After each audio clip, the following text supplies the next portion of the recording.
Sean bienvenidos nuevamente a este espacio que con tanto gusto preparo para ustedes con la intención de entregarles herramientas para gestionar sus emociones tras vivir una pérdida.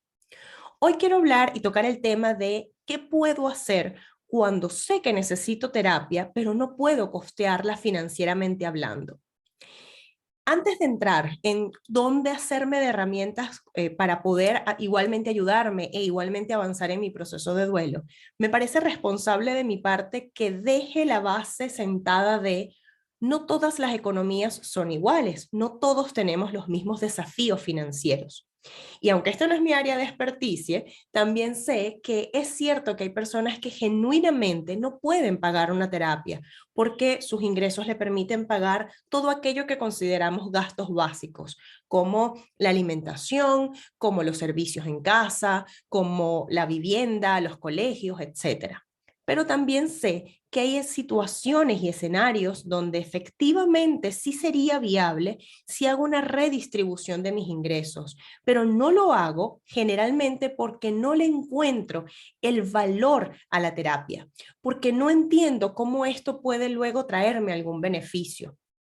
Y fíjense que es palpable cuando una persona, por ejemplo, se siente bien, cuando está sano emocionalmente, puede optar a buscar un ascenso, puede decidir ir a por ese trabajo donde sé que me pagan más, donde sé que voy a tener que asumir otros retos, otras responsabilidades laborales, pero que me van a significar una mejora financiera.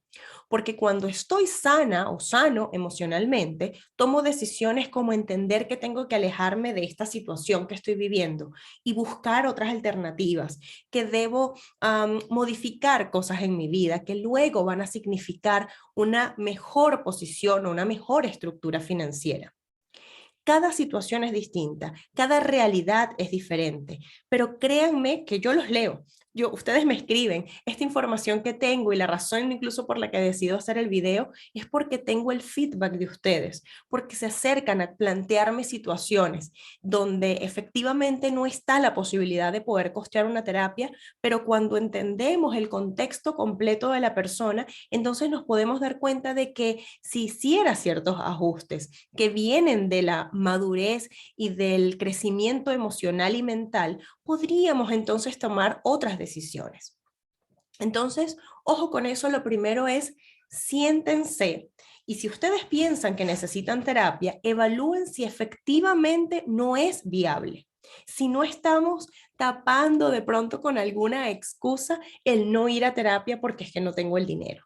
¿Va? Ahora bien, ¿qué hacer? Porque efectivamente sí es una realidad para muchos el no poder asumir financieramente ir a una consulta. Lo primero es, vamos a buscar cuáles son las alternativas que el lugar donde yo vivo me permiten o me entregan. Fíjense que esto me pasó con alguien que ahora mismo no voy a entrar en detalles de cuál fue digamos, el acercamiento que hubo, pero descubrí gracias a esta persona que en el Estado de México, en el lugar donde ella vive específicamente en México, hay una serie de instituciones que prestan ayuda social, de formación, etcétera, para una situación específica que ella estaba viviendo.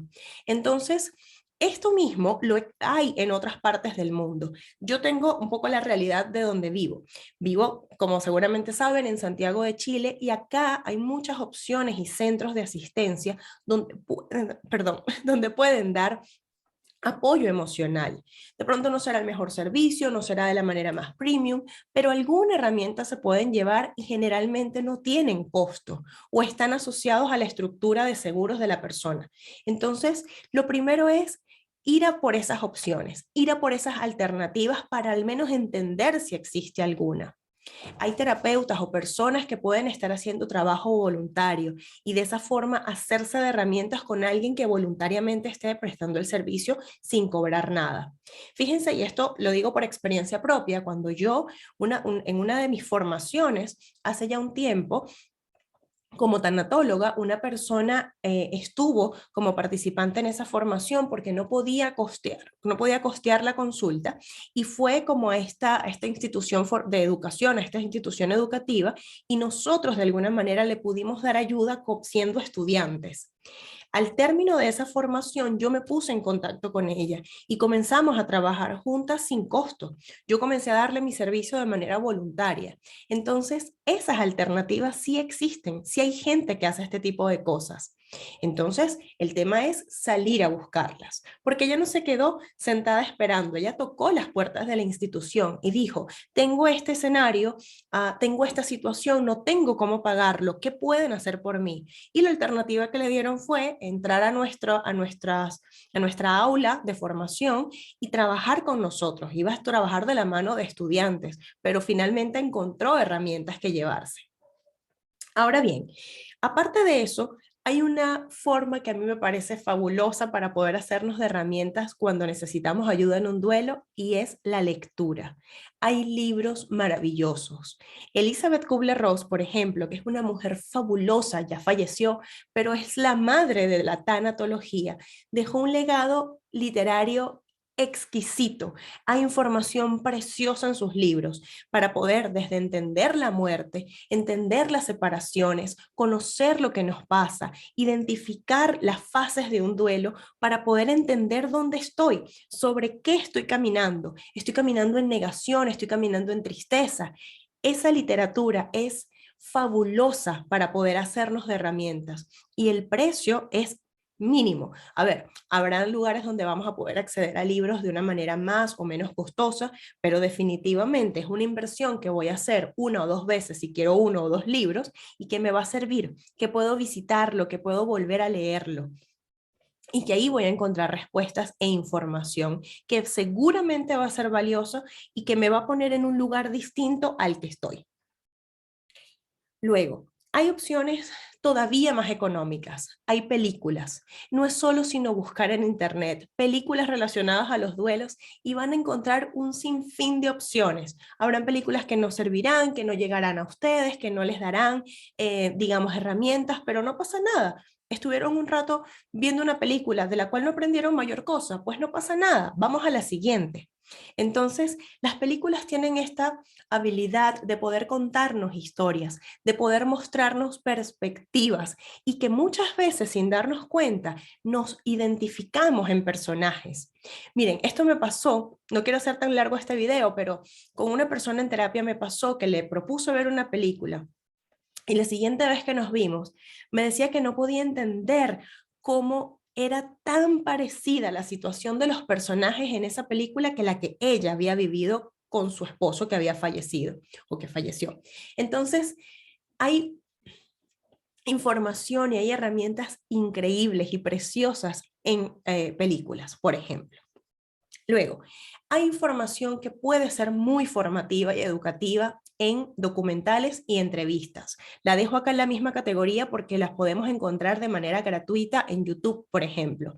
Hay un montón de videos de documentales relacionados a la muerte, el duelo, la separación, la pérdida de un hijo, la pérdida de los padres. Es simplemente poner la información. ¿Qué me está pasando? Estoy demasiado triste y no sé cómo salir de la tristeza porque perdí a mi mamá. La tristeza en el duelo, la tristeza por la pérdida de la madre. Y ahí van a estar un montón de información, información que está a la mano gratuita. Y que si el primer video que vi no me sirvió, no pasa nada, voy al siguiente. Y si esta persona dice que es tanatóloga, pero a mí no me gusta cómo se expresa, no me siento cómoda o cómodo escuchándolo, no pasa nada, le doy, lo elimino y voy al siguiente. No tengo por qué quedarme con una sola perspectiva. Hay mucha gente creando contenido de valor. Entonces, es solamente salir y buscarlo.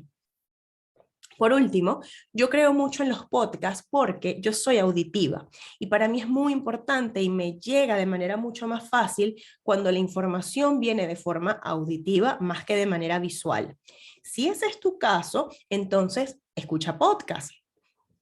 No hay que pagar nada, están en las plataformas de manera gratuita y no necesariamente tengo que ir a buscar un podcast de duelo, porque quizá lo que me está pasando ahora es que tengo rabia. Pues ¿qué tal un podcast que hable de psicología y donde se hable de qué hacer con la rabia?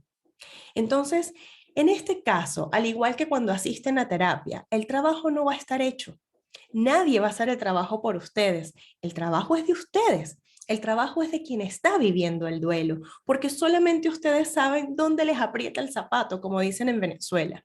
Entonces, dependiendo del lugar en el que estén en términos emocionales, salgan a buscar ayuda específicamente para eso que estén viviendo.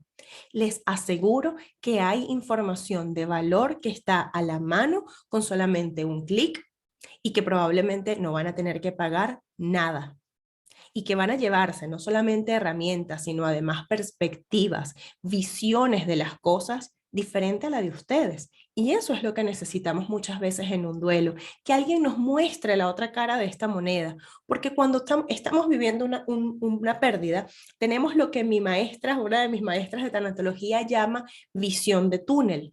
Solamente soy capaz de ver esto que me duele, la pérdida, pero cuando comienzo a buscar información, cada vez me van ampliando más esa visión y me hago de una visión, de una perspectiva más amplia. Y ahí es donde está la posibilidad de sanar mi dolor, de trascender mis emociones displacenteras.